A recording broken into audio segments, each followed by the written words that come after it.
Hello, আসসালামু আলাইকুম guys, কেমন আছেন? আশা করি ভালো আছেন। আমাদের ডায়াবেটিস রোগটা ভালো করার জন্য হাজার হাজার ডাক্তার বাইরে গেছে গা, হাজার হাজার কবিরাজ বাইরে গেছে গা, কত পদে দে ওষুধ বাইরেছে। আমরা কোনটা খাবো, কোনটা ধরবো, কোনটা ভালো হবে, কোনটা আমরা নিজেই বেদেশ হয়ে যাচ্ছি। এত ডাক্তার যদি হয় তো রুগী কখন সুস্থ হবে, কে কখন সুস্থ হবে, কার ওষুধ খাই সুস্থ হবে?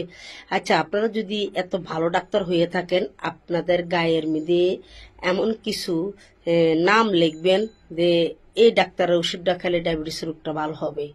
এ দেখেন তো, হাজার হাজার অনলাইনে ঢুকতে পারি না।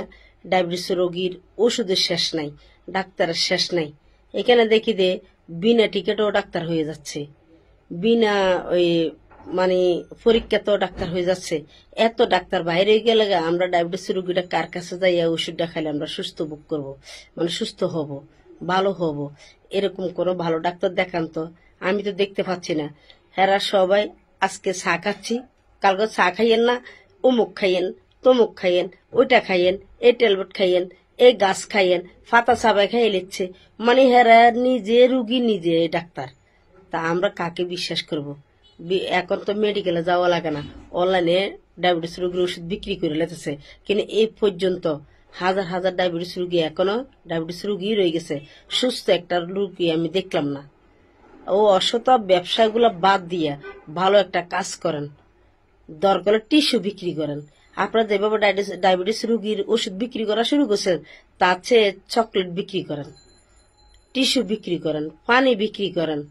তাহলে তার চেয়ে মাসে আপনাকে একটা এমন আসবে। সিটিং বা যেগুলো ছাড়েন, বাটফারি গুলো ছাড়েন। আমি সকল অনলাইনের ডাক্তারগুলোর উপলক্ষে কথাগুলো বলছি।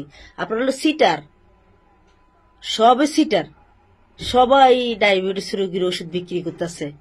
আপনারা বলেন তো, কোন রোগীরা ভালো হয়েছে এ পর্যন্ত?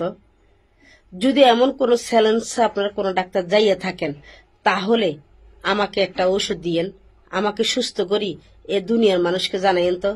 আমাকে কে সুস্থ করার মতন সামনে এগিয়ে আসেন তো। আমি তো ডায়াবেটিস রোগী, আজ 8 বছর ধরি। স্যার, আপনারা কে ভালো করবেন? সবার ওষুধ তো কম বেশ খাইলাম, চা খাইলাম, ট্যাবলেট খাইলাম, পাতা খাইলাম, মানে কি বলতাম, ওষুধের নামও ভুলি যাই। এরা এত এত ওষুধ বিক্রি করে। সবাই ডাক্তার হয়ে গেলে মেডিকেলের ডাক্তারের কি উপায় সেটা বুঝি না। অনলাইনে সবাই ডাক্তার, সবাই ওষুধ বিক্রি করে। এদের কি সরকারে দেখে না? এদের সরকারে এগুলো দেখে না, এগুলো পরীক্ষাহীন হয়েছে কিনা, তারা পরীক্ষা দিয়ে ডাক্তার হয়েছে কিনা, এদের ওষুধ বিক্রি করে।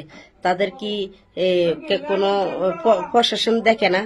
আমি ডাক্তার ইনুস স্যারের উপলক্ষে একটাই কথা বলবো, স্যার, যে অনলাইনে যত ওষুধ বিক্রি করে, ওরা তো মানুষ বাঁচা না, মানুষকে মারার জন্য বসে। ডাক্তার স্যারের কাছে, ডাক্তার ইনুস স্যারের কাছে আমার ভিডিওটা যাবে কিনা আমি জানি না। যে অসত ব্যবসা, যে ডাক্তারগুলা অনলাইনে মানুষের ক্ষতি করে, ওষুধ বিক্রি করে, সব বন্ধ করতে বলেন। ওদের লাইসেন্স অনুসারে ডাক্তার বসাক, লাইসেন্স থাকতে হবে, ডাক্তারের একটা লাইসেন্স থাকতে হবে। ওদের ফতে গাড়ও ডাক্তার পাওয়া যায়, রাস্তাঘাটও পাওয়া যায়।